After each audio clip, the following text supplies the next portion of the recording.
on the screen today who couldn't be here physically due to long flights, time constraints, physical challenges, or visa challenges. I'd like to welcome the participants from UNEP's Global Alliance for Buildings and Construction's annual assembly. And I also like to welcome the participants from the Dresden Nexus conference. And also a very special, warm welcome to the organizers of this event. From the Center for International Studies at TUD, Dresden University of Technology, CEF, Development and Peace Foundation, Frauenkirche, Dresden Foundation, and of course, UNU Flores. My name is Sonja Hahn-Thoma, and I'm honored to guide you through this very special evening tonight. It is a very prominent place, the Dresden Frauenkirche, the Church of Our Lady. This church was completely destroyed in World War II, and look at it now. Before we start with our engaging program, I would like to invite you to a little thought experiment. Our topic tonight, From Conflicts to Cooperation, the resource Nexus as a pathway to peace and prosperity in Africa. So let us take a moment and close our eyes and see what comes to your mind when you think of Africa. Maybe coffee, safari and wildlife, vacation or home, beach, colonialism and independence, perhaps slave trade, Nelson Mandela, natural resources, poverty and hunger, beautiful landscape, biodiversity, megacities, art, maybe rugby and cricket. I'm sure there were many more thoughts in your mind. And maybe one other question to start. Why should Africa interest me? How does Africa relate to my life? Well, for us at United Nations University, we have research projects and various stakeholders in Africa. African countries, actually. But generally speaking, Africa has immense potential, transformation, and global influence. After all, it is larger than the USA, China, India, Japan, and all of Europe combined. It has over 1,500 languages and the world's youngest population. Africa is home to some of the fastest growing economies and rapidly expanding middle class. The African Continental Free Trade Area is creating the world's largest free trade zone, unlocking new markets. Emerging sectors such as renewable energy, fintech, and sustainable infrastructure offer significant investment opportunities.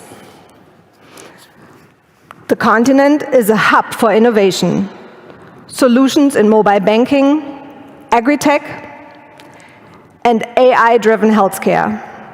Google and IBM have set up AI research labs in Africa to explore local applications. Africa has the fastest growing internet penetration rate in the world, driven by mobile technology.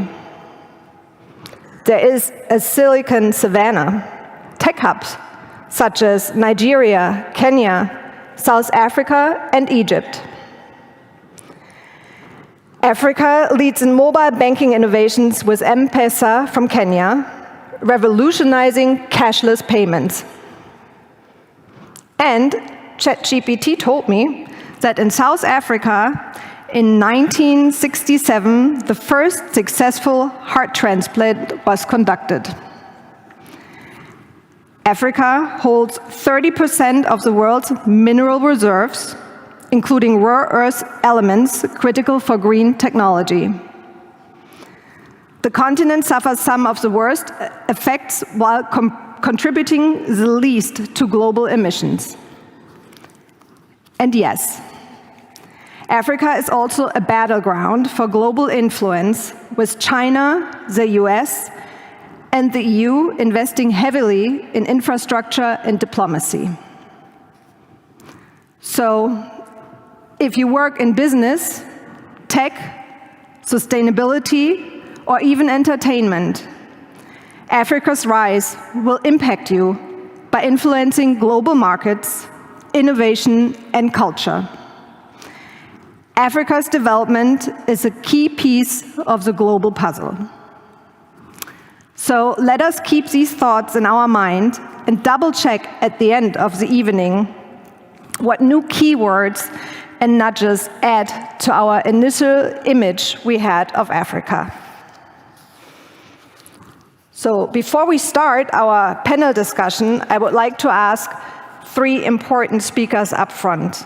And I'd like to start with Pastor Markus Engelhardt, the Managing Director of the Frauenkirche Dresden Foundation and host to our evening here tonight.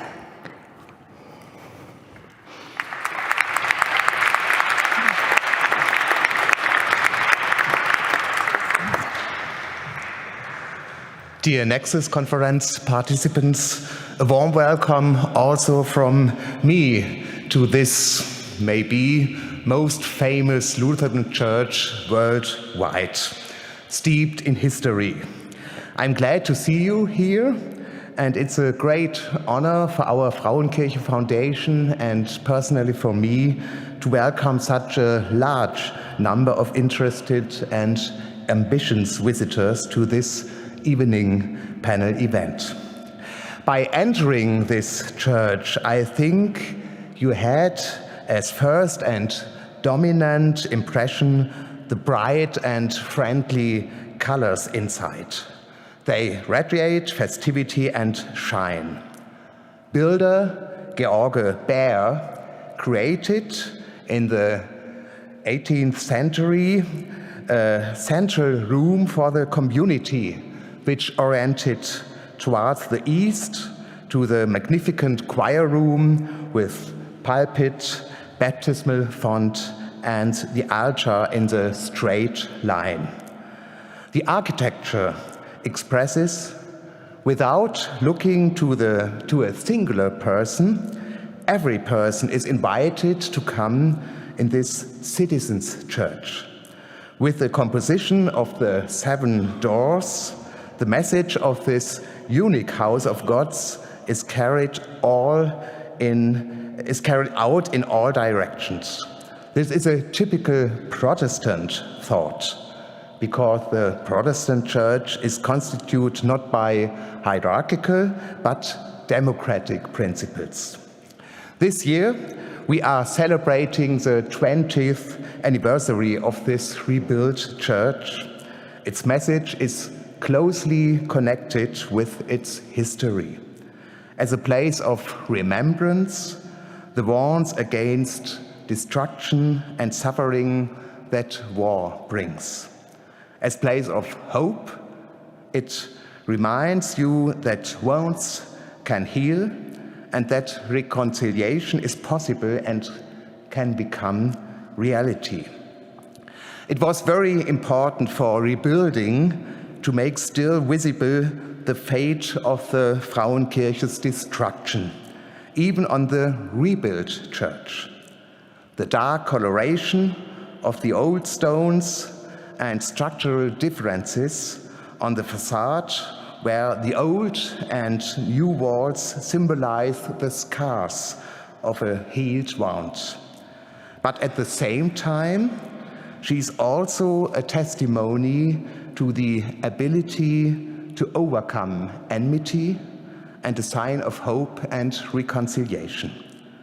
The still current guiding principle that leads the reconstruction status, building bridges, living reconciliation. This was experienced in a moving way when the Golden Tower Cross was created towards the end of the reconstruction. Working on the Tower Cross was a silversmith whose father was one of the pilots who took part in the devastating bomb attack on Dresden on the 13th of February 1945.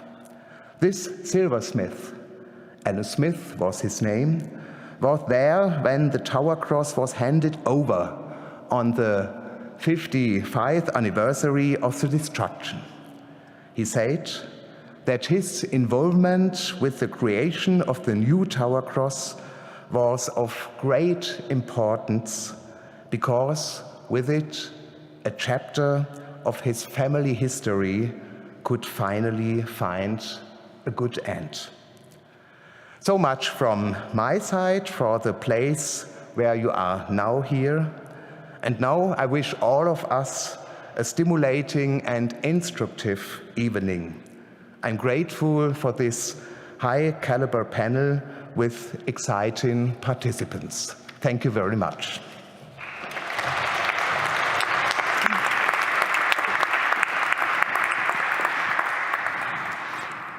Thank you very much for your welcoming words. And I'd like to move on to our next special guest, State Secretary of the Saxon State Ministry for Infrastructure and Regional Development, Barbara Meyer. The stage is yours.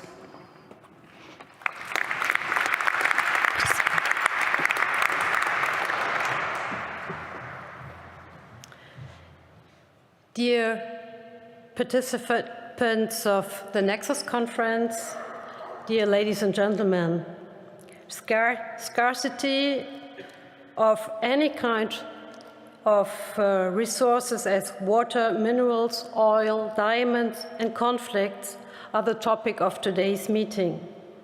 The conflicts seem so far away here in Dresden, in this wonderful place, the Church of Our Lady on the Dresdner Frauenkirche. The Frauenkirche symbolizes, as we just heard, faith, reconciliation, peace, togetherness, overcoming enmity and suffering.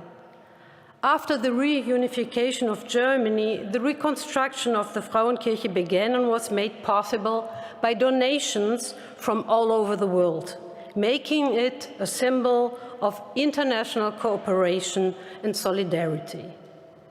The relationship between Dresden and Coventry is a powerful example of reconciliation and peace. Both cities were severely damaged in the Second World War and have since worked actively to promote understanding and cooperation. The twinning began already in 1959, making it the oldest twinning in Dresden. A central aspect of this relationship is the Cross of Nails community, which is committed to reconciliation and peace work. Regular meetings, youth conferences, cultural projects strengthen the relationship between the two cities. Each year, both cities commemorate their destruction in the war and organize events to promote peace. This partnership shows how a tragic past can be turned into a positive and hopeful future. This experience gives us the strength to address the conflicts of our time. Global value chains are closely linked to the countries that supply the raw materials, as these countries often provide the basis for many production processes worldwide. Industrialized countries like Germany and companies are heavily dependent on raw materials.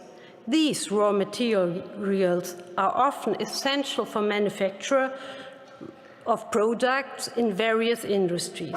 Companies, therefore, face the challenge of promoting sustainable social and production standards in the countries of origin. This includes improving environmental and living conditions in these countries. Integration into global value chains has led to a growing middle class in some emerging and developing countries, as we just heard, and reduced poverty rates.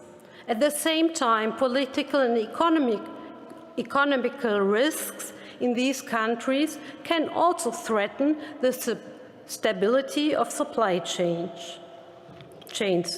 A significant portion of global trade consists of exports of mineral commodities from crisis regions.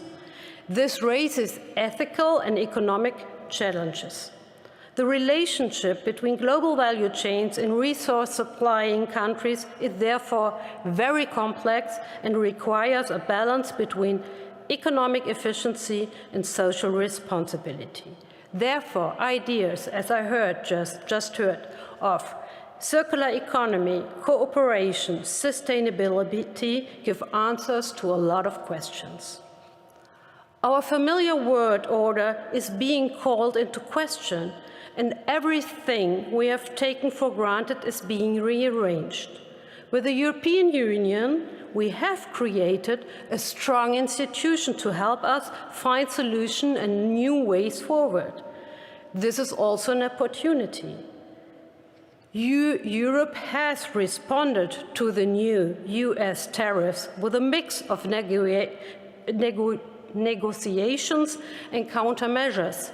The EU emphasizes that it is primarily seeking dialogue to reduce trade barriers. At the same time, however, it is preparing a package of measures that includes counter-tariffs on certain US products. In addition, the EU is considering increasing taxes on digital services provided by the US companies such as Google and Amazon in order to exert economic pressure. The EU Commission has also developed an anti-coercive measures tool which allows it to impose punitive tariffs on countries that exert undue pressures on the EU. However, the European Union remains willing to negotiate and hopes to avoid a trade war. But we cannot and will not be hopeless. Let us gather together today to draw strength and ideas from the crisis, and let us be inspired by this conference. The conference is an excellent platform for thinking ahead and exchanging ideas. I'm very pleased to welcome you here today in the name of the Saxon state government, in the name of the Prime Minister, Michael Kretschmer. I would like to express my sincere thanks for organizing this event to the United Nations University and its director, Professor Günther, the Technical University of Dresden and the Center of International Studies, the Development and Peace Foundation. And I would like to take this opportunity also to congratulate you, dear Professor Mawala. This year, the United Nations University is celebrating its 50th anniversary. In Germany, we'd call it a golden jubilee. I wish you and the entire United Nations University team continued success and all the best for the future. But we are also delighted to be able to call Dresden home to a United Nations University Institute. Many people have worked to make this possible, including the president, the former president of the university, and one of your predecessors, Professor Mawala. The profile of today's Institute for Integrated Management of Material Flow and Resources fits excellently to this scientific location.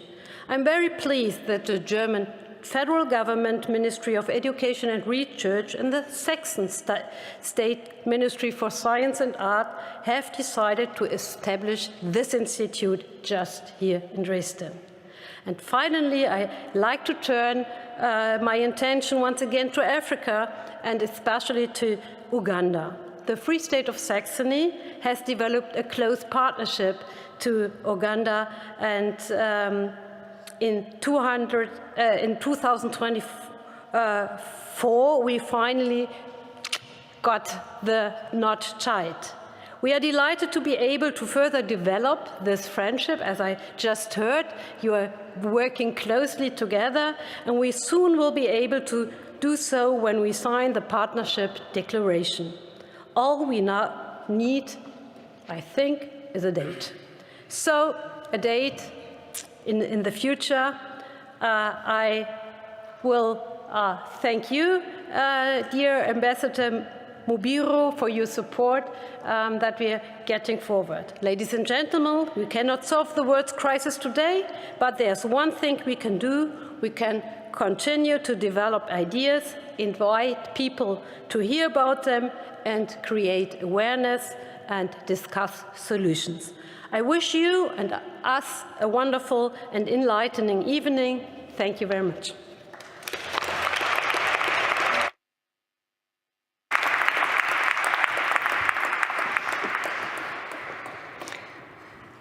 Thank you very much, dear State Secretary, especially on shedding more light on the partnership with Uganda, which brings us to our next special guest, Your Excellency, Stephen Mubiro.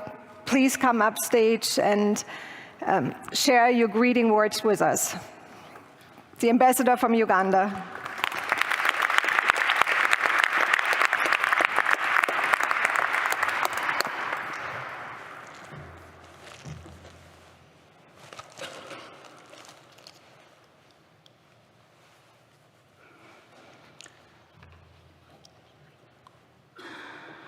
All protocol observed. Ladies and gentlemen, I give you a warm welcome to Dresden International Forum 2025. Allow me to take this opportunity to congratulate the United Nations University on the milestone of marking their 50th anniversary. It is both an honor and a privilege to present Uganda at this vital gathering of minds as we explore critical pathways to peace and prosperity in Africa. The theme of this year's forum, From Conflicts to Cooperation, the resource Nexus as a pathway to peace and prosperity in Africa, addresses one of the most pressing issues facing our continent today. As we are all aware, Africa is blessed with rich natural resources, including minerals, water, energy, and fertile land, and has the potential to become a global leader in sustainable development. Uganda in particular is in the Great Lakes region. Crossing from one village to another, water is flowing. You cannot imagine that in Ugandans, 2,000 years after Jesus Christ, many people grow even without fertilizers and eat food. Yet, these same resources, if not properly managed and shared equitably, have often fueled conflict and division. We know that historically, the struggle for control over these resources has been at the heart of many conflicts in Africa. But we also know that this challenge presents an opportunity. The very same resources that have been a source of tension can, with the proper governance and cooperation, become the cornerstone of peace, stability, and shared prosperity. Uganda, like many African nations, has both destructive forces of conflict and the transformative power of cooperation. In our own experience, we have learned that sustainable peace is not merely the absence of conflict, but the presence of inclusive and responsible management of our resources. We have seen how regional partnerships, investments in infrastructure, and accountable governance can turn challenges into opportunities for growth. Uganda believes strongly in the power of regional cooperation. The East African community is one example of how nations can pool resources, collaborate on regional infrastructure, and work together toward shared goals.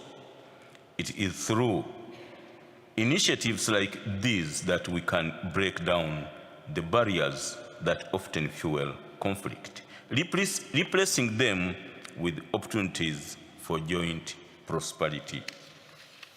Today, we gather to affirm that the path to peace and prosperity in Africa lies in the transforming the resource nexus from a source of division to a catalyst for cooperation. Whether it is the management of shared water resources in the Nile Basin, the sustainable development of Africa's vast minerals, or the promotion of green energy solutions, cooperation at both the continental and international level is essential. When we work together, respecting each other, and share responsibilities, we can unlock the full potential of Africa's resources for the benefit of all. At this forum, we have a unique opportunity to not only share our experiences, but also to forge new partnerships. We can explore innovative solutions for faster dialogue,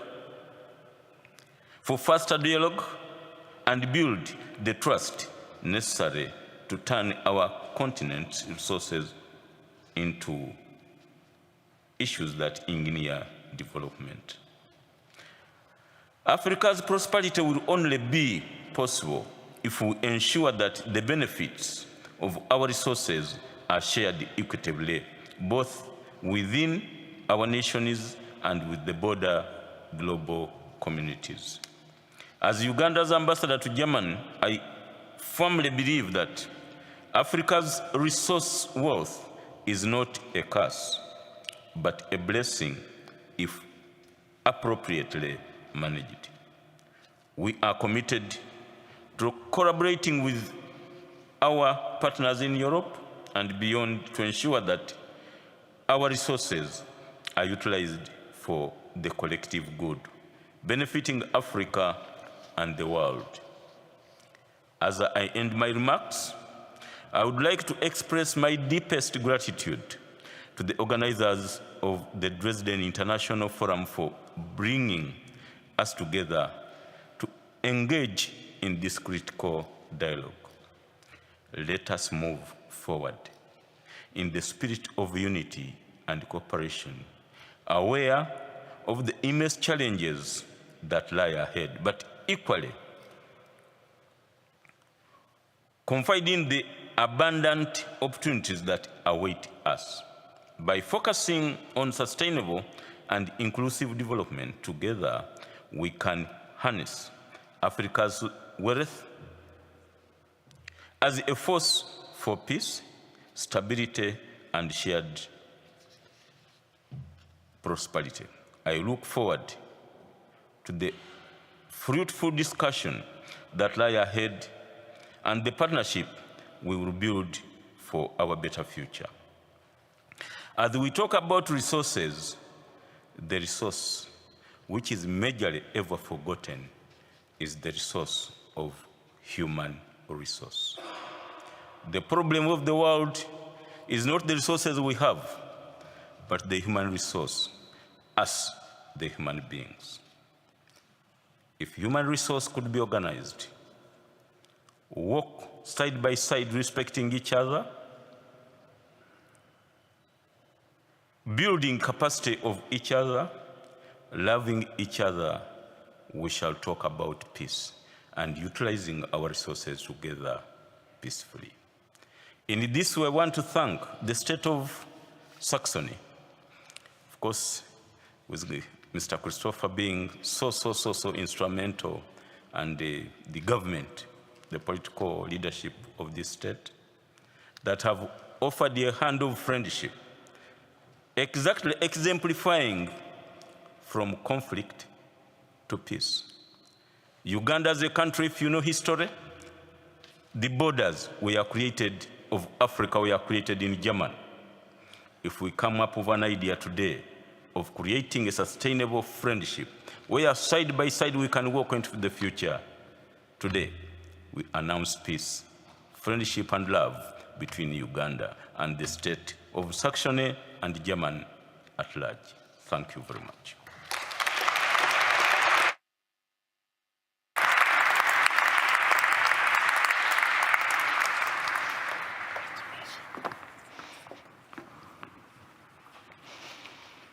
Thank you very much, dear Ambassador, for these authentic and also very enlightening words. Actually, thank you all for these warm words and perfect foundation for our upcoming panel discussion. We have a very international panel, and they all have very different backgrounds. So without further ado, I would like to start with introducing the first panelist to you. And I'd like to start with Professor Shilitsi Mavala, Rector of the United Nations University and UN Under-Secretary General. Prior to taking the role of UN Rector on March 2023, Mavala served as Vice Chancellor and Principal of the University of Johannesburg in South Africa. He had previously served as that university deputy's Vice Chancellor for Research and Internationalization and Executive Dean of the Faculty of Engineering and the Built Environment. He has been a visiting scholar at universities in the USA, the UK, China, and South Africa.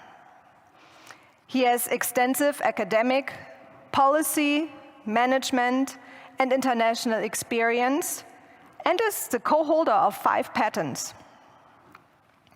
His research has been multidisciplinary, involving the theory and application of artificial intelligence to engineering, social science, economics, politics, finance, and medicine. He has served on a variety of global and national policymaking bodies. Professor Mavala is, inter alia, a member of the UN Secretary General's Scientific Advisory Board, a fellow of the American Academy of Arts and Sciences, the World Academy of Sciences, the Academy of Science of South Africa, and the African Academy of Science. He's also the author of more than 25 books. Professor Mavala, please join me up on stage.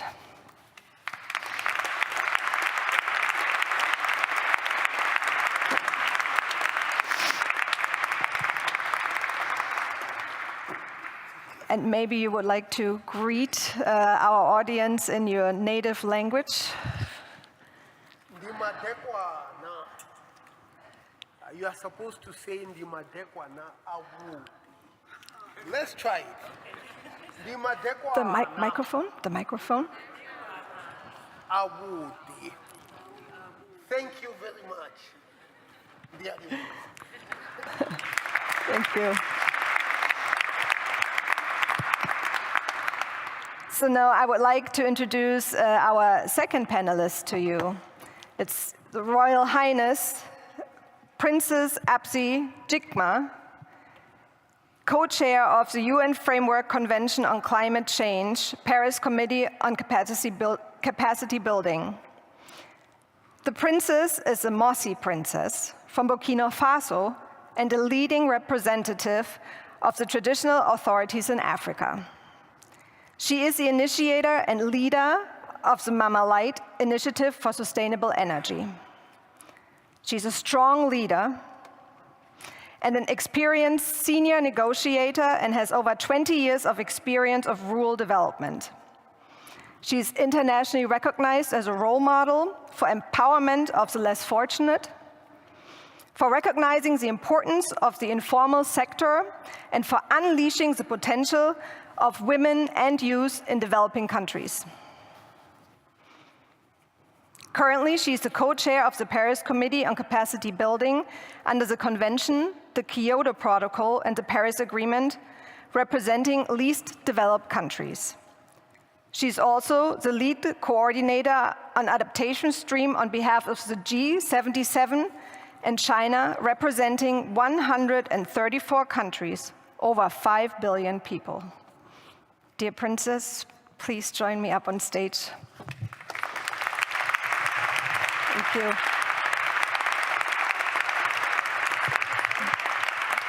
And it would also be our honor to hear you greet us in your native language. Thank you very much, my dear sister, for the warm welcome. And in my mother tongue, in Moray, to welcome you as Ne Wongu. Ne Wongu. It means welcome. And you're supposed to say, look, I start. Okay. Ne Wongu. Thank you.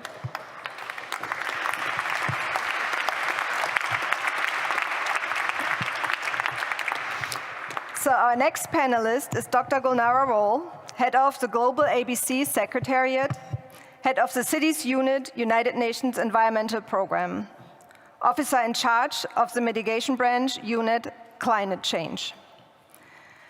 Gulnara leads the Cities Unit at the United Nations Environment Program, where she supports cities globally in climate mitigation and adaptation efforts. Additionally, she serves as officer in charge of the Mitigation Branch at UNEP's Climate Change Division, coordinating initiatives focused on climate mitigation. She's also head of Secretariat for the Global Alliance for Buildings and Constructions, Global ABC, hosted by UNEP. Global ABC unites more than 330 members, including 60 national governments and diverse stakeholders, collaboratively working to advance zero-emission, efficient and resilient buildings worldwide. And the General Assembly was actually taking place here yesterday and today in Dresden. Ms. Roll joined the United Nations in 2009, holding various positions at the UN Economic Commission for Europe in Geneva and the UN Regional Commission Office in New York. Prior to her tenure at the UN, she worked in international program management and academia in Brussels and Tartu, Estonia. She holds a PhD in environmental sciences, policy and human geography, and an executive MBA in management of international organizations from the University of Geneva. Gulnara, please join us upstage.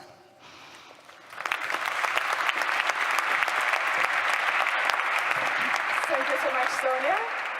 So I'm representing United Nations Environment Program. So our headquarters are in Nairobi. So very happy to be at this conference on Africa with having our headquarters. Speaking about the languages, first of all, I'm coming from Estonia. Tere õhtust is in Estonian good evening. So, but being, coming from Estonia, I'm a native of Bashkir. I'm Bashkir by ethnicity. So, Herlekis is good evening also in Bashkir language. Thank you so much.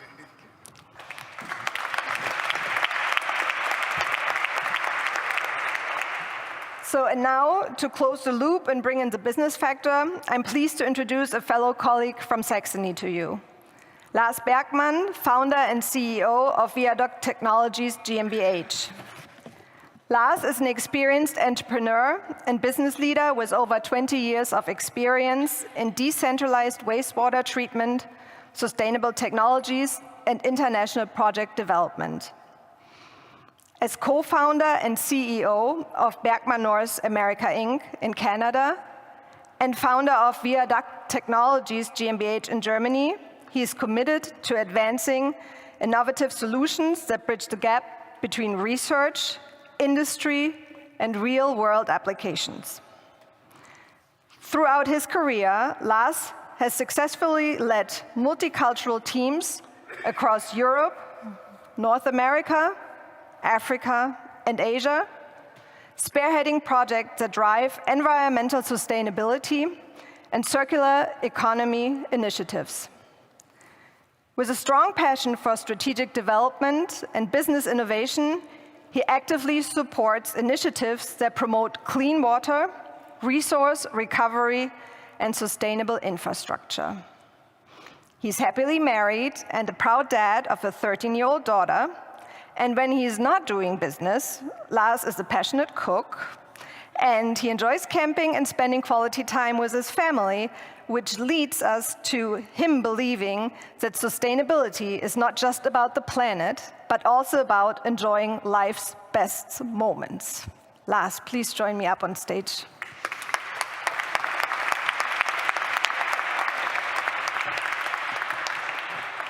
Ja, vielen Dank, liebe Sonja. Ich habe gerade überlegt, was meine Muttersprache ist, Deutsch oder Sächsisch. Aber erstmal ein herzliches Willkommen. Ich glaube, es wird am Ende ein Mix werden. Es ist eine unheimliche Freude, heute hier zu sein. Ich bin Sachse, ich bin hier geboren, ich bin hier aufgewachsen. Ich habe meinen Lebensmittelpunkt hier, meinen Arbeitsmittelpunkt hier. Auch mit Dresden verbinden mich unheimlich schöne Momente. Und ja, es erfüllt mich mit Freude und unheimlich Demut und Dankbarkeit, heute hier in der Frauenkirche zu sein. Und auch ein großes Dankeschön an alle Organisatoren. Ich glaube auch vor dem Hintergrund der gesamten Veranstaltung in Bezug auf Versöhnung, Frieden und Hoffnung hätten wir, glaube ich, aus meiner Sicht keinen besseren Ort hier finden können. Ich freue mich auf einen schönen, inspirierenden Abend mit euch allen. Und ja. Wonderful. Vielen Dank. Thank you. You got a real taste of German here. So he said he wasn't sure if he was German or Saxonian, and he was just emphasizing the great audience and the place we have here to have this panel discussion. So before we engage in the panel discussion, I would just like to take one more moment to introduce you to the Resource Nexus. We've heard the Resource Nexus, and it has been mentioned a lot tonight. But the Resource Nexus is not only the center of all research we conduct at UNU Flores, and we are currently hosting the Dresden Nexus conference with over 150 presentations from around 75 different countries focusing on sustainable applications of resources. But also, of course, because it is mentioned in the title of our event today, and many of you might have wondered what this Resource Nexus actually stands for. Well, the term nexus in Latin describes the act of tying together or something which binds. The Nexus approach to environmental resource management examines the interrelatedness and interdependencies of environmental resources and their transitions and fluxes across spatial scales and between compartments. Instead of just looking at individual components, the functioning, productivity, and management of a complex system is taken into consideration. We at UNU Flores strive for an integrative approach to the management of water, soil, waste, and other resources closely related to the water, energy, food security nexus. And we believe that the Resource Nexus can significantly contribute to overall sustainable prosperity. We look at the synergies and the trade-offs of key environmental elements while keeping sustainable financing as well as formulating policy recommendations in mind. So hopefully this shed a little bit more light on the Resource Nexus so we can engage into our panel discussion now. And I would also like to start right away with our first question. The title of our event contains From Conflicts to Cooperation. Can you please share a story from your own personal history where you managed to utilize the energy of conflict to transfer into something positive, like cooperation? Rector, would you like to start? No, thank you very much. This is a very difficult topic, but very important, especially at this time when we need more peace. Well, I'm going to relate the story from my own country. I come from South Africa. I was born in South Africa, and when I was 7 years old, I became the citizen of the Republic of Venda. You probably have never heard of it. That is one of the homelands, you know. And of course, when I was growing up, there were wars in Mozambique. There were wars in what became Zimbabwe. There were border wars in Angola and Namibia. And of course, I saw it all, that transformation, to create probably the most stable part of the African continent. We do have skirmishes in some parts of Mozambique, but in terms of peace and interstate wars, we have actually made quite a great deal of progress. But this is actually looking backward. Kwame Nkrumah always told us that forward ever, backward never. We actually live at a time when we have technologies that have the potential of ending life as we know it. And artificial intelligence is one of them. I will specifically talk about it because I did a PhD in the subject. And it can be used for good. It can be used in hospitals to make diagnosis much better than a human doctor can be able to do. It can be used to improve transportation and so on and so forth. But it can also be weaponized. It can be weaponized to destroy lives. And the idea of collectively taking personal responsibility to bring about peace is absolutely very important. It's absolutely very important because it is really about the values that we inculcate. And I say this, at this beautiful space, as a person who was baptized at the age of 3 months in a Lutheran church. Pastor, this is the most beautiful church. And I hope this is going to the most beautiful Lutheran church. I have to say this because I know Father is here from the Catholic Church. Which, by the way, is very, very important, that we can be able to belong to different sects and sit down together peacefully, which is not necessarily what much of the world is able to do. No. How do we learn about coexistence? How do we use stories like the stories that I've just relayed of my own part of the world so that we can be able to proliferate peace and end all wars? Thank you. Thank you, Rector.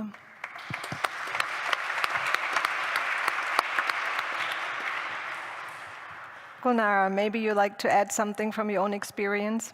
Yes, 2 concrete examples. Well, as we speak about history, during the dissolution of the Soviet Union in the 90s, there were so many new borders established, and I was a student of environment at that time, so we studied transboundary waters, so we kind of observed the conflict about water. And as the conflict, in a way, were on the rise, we were approached by the local government. So, for instance, I was in Estonia, so it was Estonian and Russian researchers, the fishermen, local governments, so say, you should be ashamed to be and sitting doing research, you should have to help. So what we did, we established an NGO and we worked actually with many governments to write the first transboundary water agreement.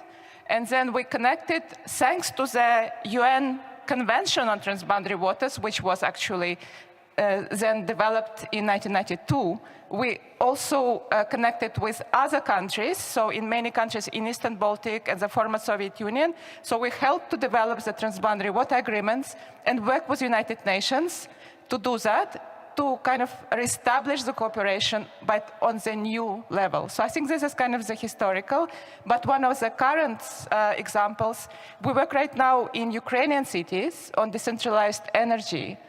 So it's about energy that people need for heating and for the electricity. As many of the centralized power plants were destroyed during the war, we developed very innovative approaches to do the decentralized approaches, some kind of pilot innovative approaches which don't exist in many developed countries. So we're developing as a part of reconstruction efforts in the Ukrainian cities. Very impressive. Thank you for sharing that with us. Your Highness, when did you utilize the energy of conflict to turn it into something positive? Thank you very much for that question. But as I used to say, in my mother tongue, we continue the family. Then I'm the legacy of Her Highness Princess Yenenga, who fought in the 12th century. Without her, I can't sit today here and saying that I'm a Burkinabe. And that legacy has been taken forward by Naba Koum II. Koum means water. And as Naba, it means king of water. The second, during the colonization, we have been, the country, the Mosi Kingdom has been split in four, and because we were tough to manage, that the French, to make her surrender, they say, well, we split your people in four. What he has done, Naba Koum II, he went all the way down to Abidjan, where the government of the Grand Sudan from France were. And he discussed, he waited to discuss with the governor.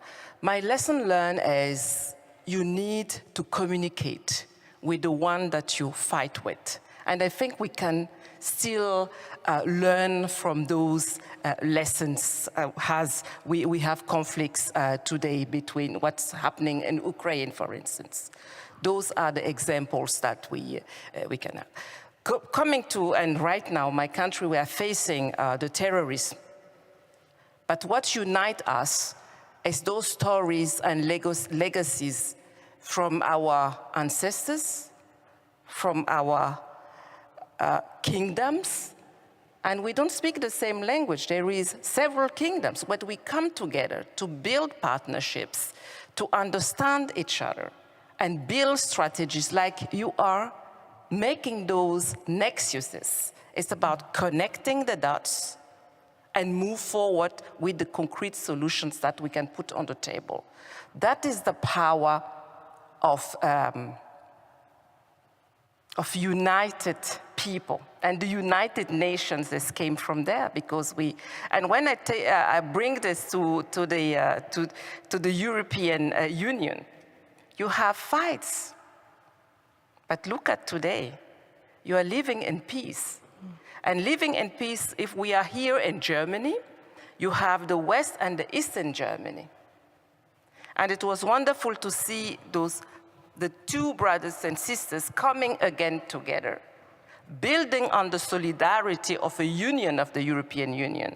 Solidarity matters when you come together with putting the right legal framework, the right fundings, to help the others. When you grow together, you can reduce the inequality, and when you reduce the inequality, then the result of the equation, it's peace.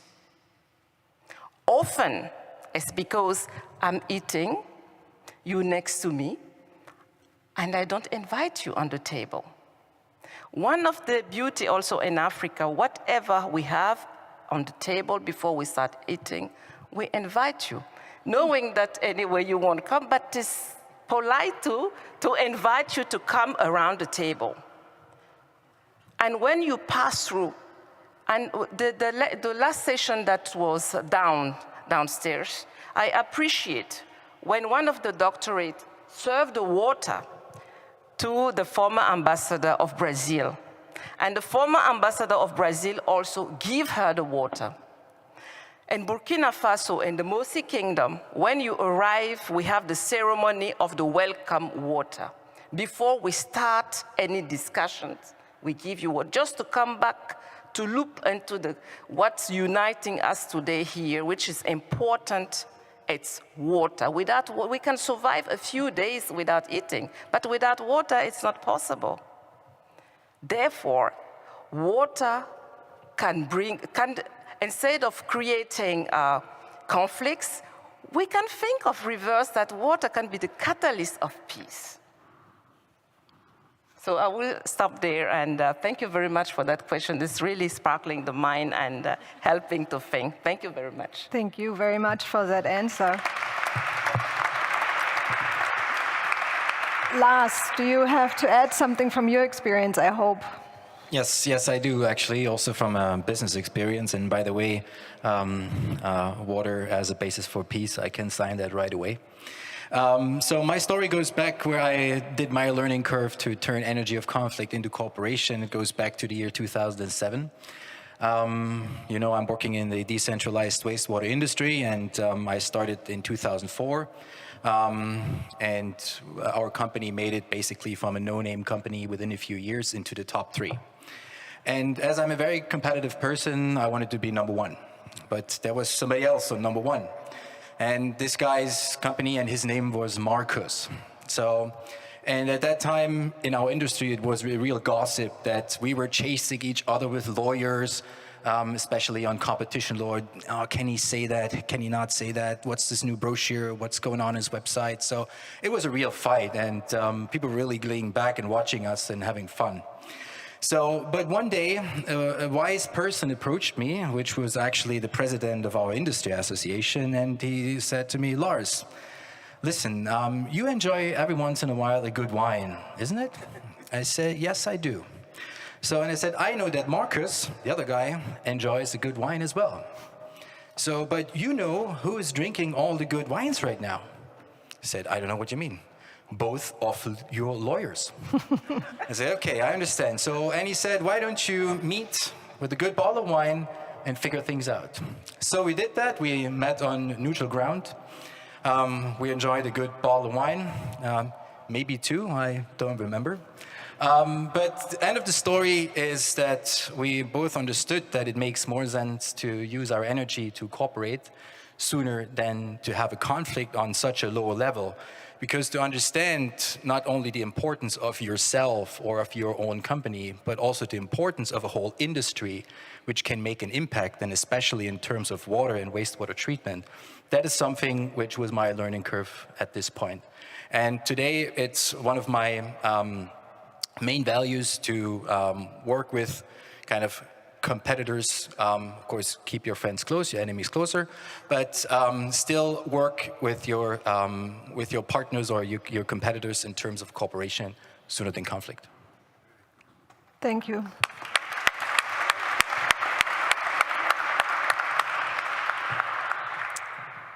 As you recall, at the beginning of the event, I asked our guests to close their eyes and have their connotations with Africa. So, Rector, I would like to encourage you now to share a story with us and your thoughts relating to modern Africa. What innovative technologies, for example, satellite monitoring, AI, can help prevent resource-related conflicts? And what role does have education in all of this? Well, I mean, there are many examples. I grew up under the tutelage of my grandmother. She used to make clay pots. And she will go and make clay pots, and after that, she would knock each pot to listen to to eat and decide whether it is a good pot or not. And she will tell me, if it rings for a long time, it is a good pot. If it rings for a short time, it's a bad pot. When I was studying engineering, I learned that if it rings for a long time, it has a low damping coefficient, it's a lightly damped structure, and so on and so forth. And then the lesson that I can learn from that is that you need to listen. I think this is the technology of listening. And this technology is not physical industrial devices. It is embedded in the culture and so on and so forth. And secondly, you need to think. That idea, if it rings for a long time, is a good pot. If it rings for a short time, is a bad pot. It's really thinking. We need to think. And after that, she will decide if it is a good pot, she will go and sell it in the market. She was a very entrepreneurial person. And then that is acting. There's a philosopher from Leipzig who once said that the aim should not just be to act. It should be to act for a purpose. What purpose do we act? And in Africa, we have many, many issues. But our issues are the world issues. Issues of food security are universal issues. There are people from some parts of the world who have a false sense of security. Whether it is the issue of peace, wars can come to any parts of the world. Satellite technologies can be used in agriculture. They can be used in agriculture, but that is expensive technology. How do we create affordable technology so that it's not only in the hands of the few? At the beginning, you mentioned that there are people who are saying, well, why should we worry about Africa? There is a story, and the pastor can probably correct me. Am I my brother's keeper? Yes, we are our brother's keeper, because if we don't keep our brother in good, or our sister in good state, their problems become our problems. The same concept, you can apply it to states. And I come from South Africa. The problems of Zimbabwe became our problems. So we need to always understand that to take ownership for all the global problems, because many of the problems know no borders. Just a few years ago, we had the pandemic. And I think if there is something that we can learn about the pandemic, is that what happens in one part of the world it's called the butterfly effect. I'm sure you have heard of this concept of a butterfly that flipped its wings, and then there was something else that happened anyway. I don't know whether it is fiction, but it's an important story about our interconnectedness. So all these technologies must actually be used. We should not hoard them for ourselves, as it happened during COVID. And even when we hoard these vaccines for ourselves, the countries that are vulnerable became a point of exacerbating the pandemic. And of course, maybe just to end, and Idel is here, our director, it's really about education that is based on values, human values. And as a UN official, these values are embedded in the Declaration of Human Rights. And I hope here in the Free State of Saxony, we are actually teaching about the Declaration of Human Rights.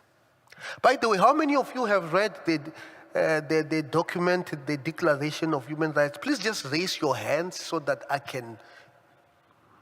Please, I can see more than half have not read it. Please go and read it because those are the values that are going to make sure that these technologies you are talking about serve the greater good, not maximize profit for the few. Thank you.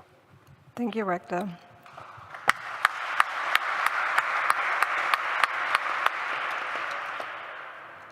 Gunara, what role do local sourced and renewable materials play in reducing the environmental footprint of construction? Maybe especially in Africa, but of course it's probably worldwide very similar. Thank you, Sonia. Well, actually, I want to bring some examples of cities because you mentioned that UNEP is supporting cities in becoming more adapted to climate crisis, so prepared. So I just want to bring actually projects which are funded by German government. Okay. It's a Ministry of Economic Cooperation and Economic Development International Cooperation, BMZ. For instance, in the city of Bhubaneswar in India, we are rebuilding 50 housing units in a slum for a transgender community. And it's affordable housing for the low income, which is using biomaterials. It is using resilient construction and design, passive cooling. And it's really a demonstration project, renewable energy. And it's a demonstration project that we are scaling up. We are planning to scale up in India, in Bangladesh. In Bangladesh, we also built the same way, kind of the cyclone-prone housing as well. So, the fact that we today have an access to good, innovative, and locally produced materials really allows us to do these kind of things and to scale it up. But what I think today at the assembly of the Global Alliance Building Construction, we discussed the skills and capacity is very, very important. And I'm very happy that we, with UN University today, yesterday discussed as well that we could do something more on the education and capacity building with UN University in order to develop the skills, because all this housing that we are scaling up, somebody has to maintain them. And we want to build much more than 50. We want to build 50 million, not just 50 as demonstration, but we need skills on ground. We need young people to learn the skills, how to use new local materials. So we're very happy to work together with UN University to work on the building capacity of the young people. Thank you very much.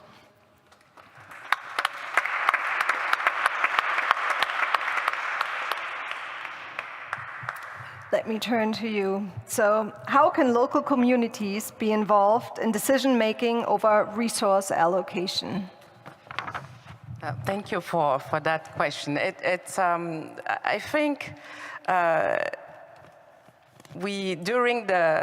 since yesterday and today, I heard a lot about local communities. Mm-hmm. We are all local. We are all coming from local communities. I think that if we want that transition to happen, we need to green up the supply chain. Because often the solution is coming top-down, and bottom-up approach is better. The beauty of the SDGs was because we have that bottom-up approach. We went to the governments, to local governments, to find out what was the real problems, to define the different targets to move on. At the bottom, they are the rainmakers. That's where we find the solution. You just said when you were making the setting that the big tech companies went to Kenya because there is something to learn from. Mm-hmm. It's not because we are at the bottom of the pyramid that the brain is at the bottom. Tech don't have gender, don't know poverty. Tech is tech. Often I heard low tech.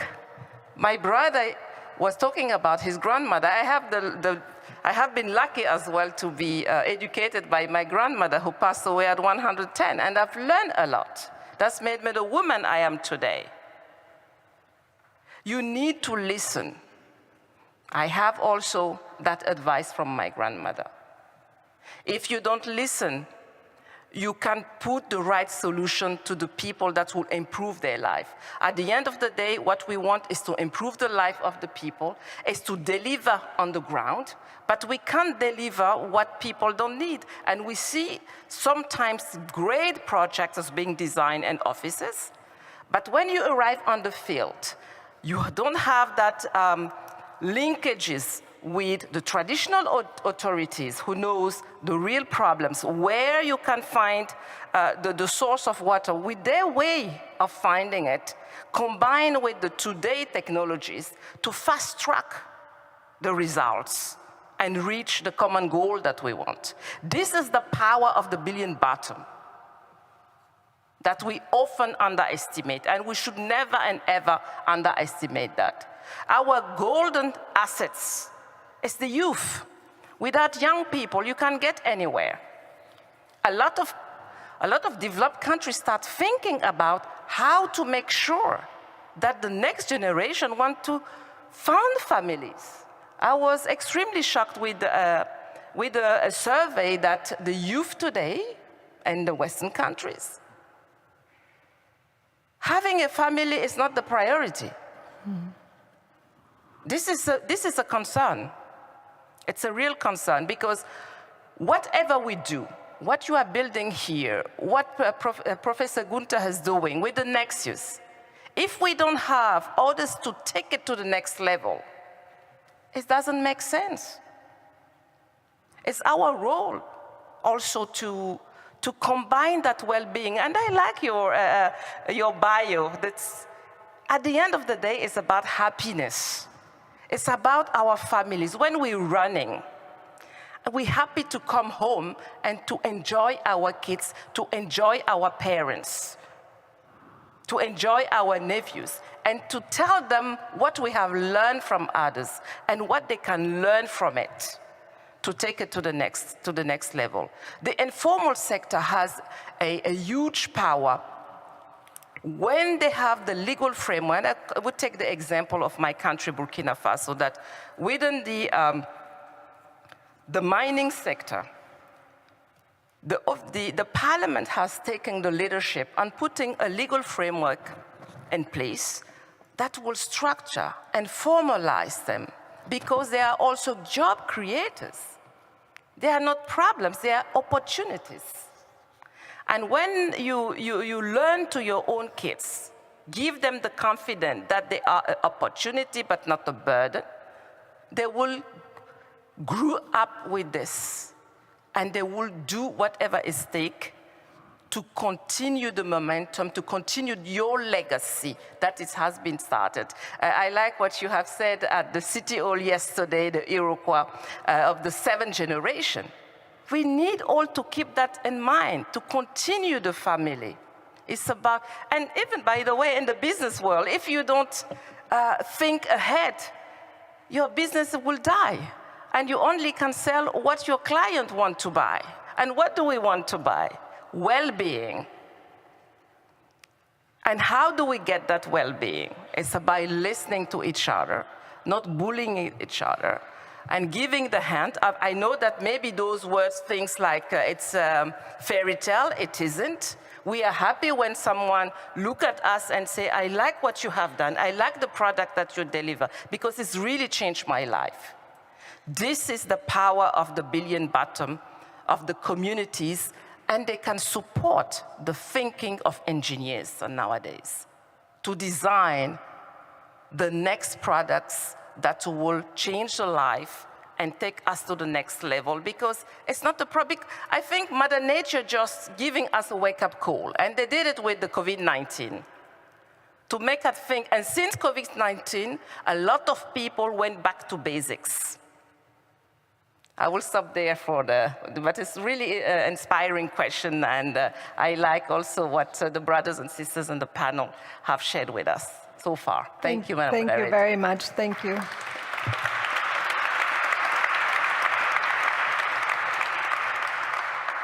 So, Your Highness, you touched on business already, but let's give you a real business question last. So, it's a very big question, actually, but maybe you can break it down. Can fair trade and sustainable supply chains reduce resource-driven tensions? Looking at the time, I would say yes.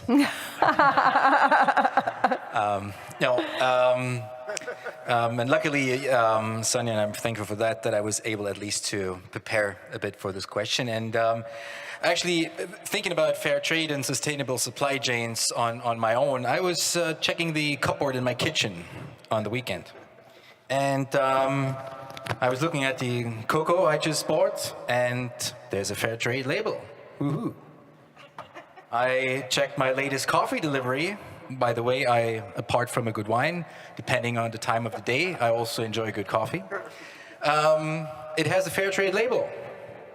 I was pretty proud of that. But the 1 second I was proud, the next second okay, what does that mean now? Where's the QR code? Where? It says, even here in Italian, and my Italian is very basic, it says, thank you for buying this product, you support local farmers. Okay. And I think there's no question that, and the impact and statistics shows that fair trade and sustainable supply chains actually are important to make peace. Looking into the UN statistics, it says that 40% of the interstate conflicts the past 60 years were based or because of natural resources. So that shows actually the leverage we have in terms of fair trade and sustainable supply chains to actually make peace. And it's not about transporting goods, it's about transporting peace. So coming back to my cupboard, and asking myself about this fair trade, and just, by the way, who of you is buying fair trade products? By accident? On purpose? Good, very good. So, honestly, I got the delivery of 10 different coffees and only one was fair trade, by the way. So I have to also admit that. But anyhow, so that brings me to three key points I was thinking of looking at these products. First was, of course, traceability and transparency. So it's nice that we talk about that I feel good because I bought a label, fair trade label, but actually what happened? Who's the farmer? Who's the cocoa farmer? Who's the coffee farmer? And what is the premium I'm paying, and how much of the premium is ending up at the farmers in the farmer's pocket or in the community pocket? I don't know. This is from my consumer side, but also transparency and traceability. And Professor, I want to go into that. You said AI for good, right? There's AI, there's blockchain. It's easy to trace and be transparent on that, because it also has a local impact. Because if we know actually and can trace how those goods are produced and how they're transported and whatever, it gets also not so easy for local criminal people or corrupt people to do their own business, because it's traced and it's transparent. Second thing is the local impact for the local communities. So, and I said, it's with all those nice supply chains and those nice governance, I said, I want to really know what is the local impact I'm paying here for. I pay also the same, and maybe we have to rethink this whole, because Africa don't need more aid, right? It needs a fair share of the value, right? And so does it sometimes make more sense, instead of paying €1 tax year to the government and they pay 10 cents for an aid project, that I pay directly the €1 to the farmer and I get a tax incentive from the government? So maybe that's less bureaucracy, more easy and more effective. But anyhow, so I want to know that. And on the other hand, it's also important that the local communities understand and see the impact, because if they see that it's actually benefiting, they also are less vulnerable to criminal people who want to take advantage and look sooner into value extraction than value creation. And last but not least, my third point is the whole consumer and corporate responsibility. And as I said, I honestly, I didn't send back the other 9 packages of coffee because they were not fair trade, to be honest. But what we need a consumer to understand is €1 we pay as a premium for fair trade or sustainable supply chain is €1 we pay for peace. Or turn it the other way around, and we've been talking about climate change and the cost of no action. What is the cost of no action if we do not fair trade and have not sustainable supply chains? It is not peace. Also on the corporate side and governance side is important that we set out rules properly. But seeing it from a business perspective, our German Lieferketten-Sorgfaltspflichtgesetz, the Due Diligence Act. One of my friends told me the best about this act is actually the name, because it's very good fit for the hangman game. So, but anyhow, it's a baseline, but it's not a ceiling. So I think when we talk about governance, and it's a lot about not really punish companies who want to be sustainable. So not to establish a market entrance burden or even a market disadvantage if they are sustainable. It needs to be the opposite. They need to be no penalties, it needs to be incentives. And I think this is very important when we look into governance, transparency, and also responsibility. And to bring this down to the point, I think, and everybody agrees, fair trade, sustainable supply chains, it's not just a silver bullet. It can really have a true impact. But we need to look into things, more from a holistic view. We need a proper governance. It needs to be properly enforced. And with enforcement, again, I don't mean also at the end of the day not punishment, I also mean incentives. And then it becomes a real leverage to foster peace and sustainability. And to get to this point, we also probably, and this is technology of listening, and that's just something, I wrote it right down, that's something I love. And that's what we sometimes don't have, and I admit it happens to me as well. But we also need a Nexus approach, maybe a Nexus brain approach among governments, among companies, and the civil society, both in Africa and internationally, to really address this, to listen to each other, to find out what do you actually want, and from this, also from a Nexus approach, to create something which has a real impact.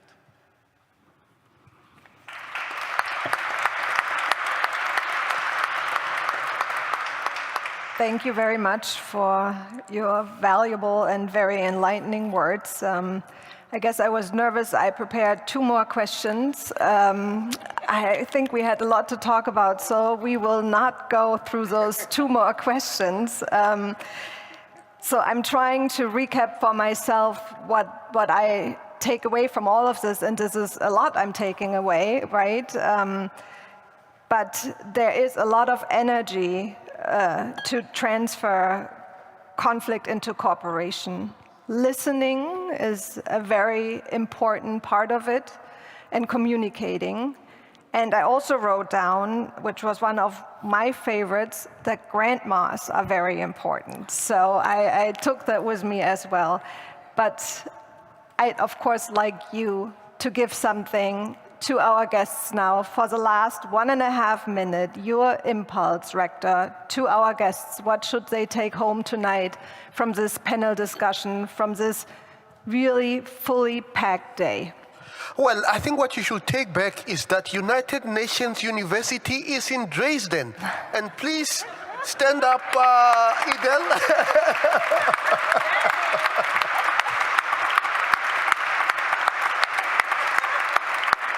And secondly, let's go back to the golden rule.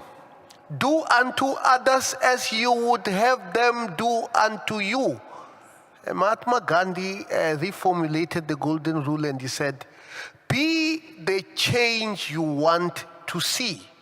I'm going to reformulate it. Be the good change that you want to see. Thank you.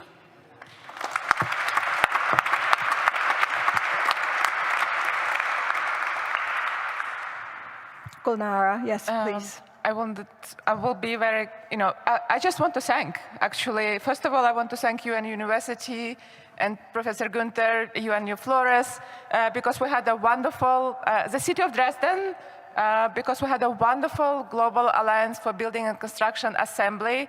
Thanks to your help, thanks to invitation to the city. We have a wonderful time at the city government yesterday. So we really enjoyed this, and it allowed us to come to amazing conclusions. I think it really propelled us to the new level, I think, the Global Alliance.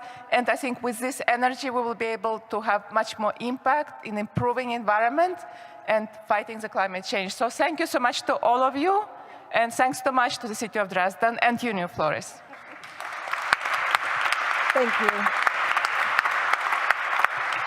Your Highness, what will you share with us?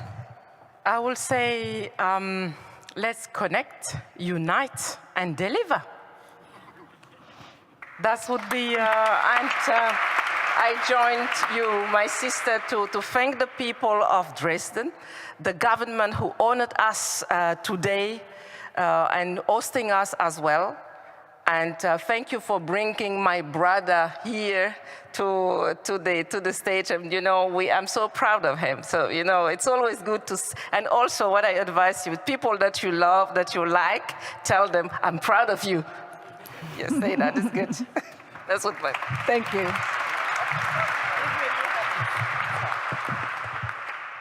Yes, also a big thank you from my end. And I guess what a takeaway message for everybody is, it's everybody's personal choice. Every morning when you wake up, if you want to have conflict or if you want to have cooperation. Thank you. Right on point there, Lars. Thanks very much. So I'm aware that it has been a very long day for many of you, but I'm also sure that you're taking away a lot of inspiring insights from this day, from this evening. And I hope that this valuable input you received tonight will build upon your first imaginations you had when you entered this church and started thinking about Africa. So, on behalf of my cooperation partners from UNU Flores, the Center for International Studies at TUD, Dresden University of Technology, CEF, Development and Peace Foundation, and Frauenkirche Dresden Foundation, I would like to wish you all a very nice evening and many stirring thoughts about the resource nexus as a pathway to peace and prosperity. And I would like you to stay seated. We're very lucky to have one more musical interlude before we will all part. Thank you very much. Have a wonderful evening. We can sit down. We can sit down. Thank you. Thank you, Gulnara. It was wonderful. Thank you.